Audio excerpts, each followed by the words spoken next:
Welcome back.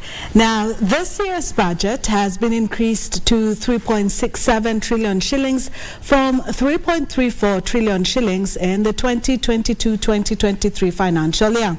The external debt service is expected to increase to 475.6 billion shillings from 242.1 trillion shillings in 2022-2023. This year's budget has also reinstated the 16% value-added tax on petroleum products, except cooking gas, that has been lowered to 8% in the year 2018. The Kenya Kwanza government has pegged its first budget on the transformation agenda on 5 key pillars under the bottom-up economic transformation agenda. While presenting the 3.67 trillion Kenya shillings budget, the National Treasury Cabinet Secretary Njuguna Ndung'u said the government will adopt the value chain approach to ensure the bottom-up economic transformation agenda is achieved. Popularly referred to as BETTER, which is geared towards economic turnaround and inclusive growth. It is aligned to this agenda. It is in alignment to this agenda for this year's budget theme carries that spirit. 2022-2023 financial year priorities were on the Big Four agenda, the 2022 general elections, and the completion of infrastructure projects. The Ministry of Education has received the biggest budget allocation of 628.6 billion Kenya shillings, up from last year's 513.8 billion Kenya shillings.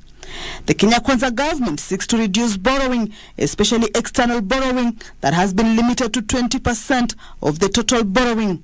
Kenya's public debt remains sustainable, but with elevated risks of debt distress due to persistent global shocks that adversely affect the liquidity ratios. The depreciation of the Kenya shilling against major currencies and the rise of interest rates have elevated cost of debt service.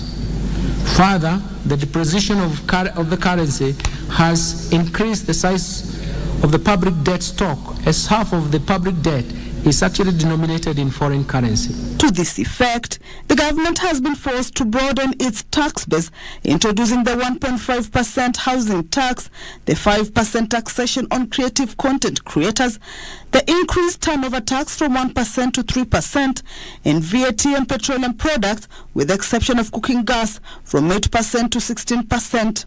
Fiscal policy for the financial year 2023-2024 and the medium-term budget aims at undertaking a growth-friendly fiscal consolidation plan to ensure debt sustainability.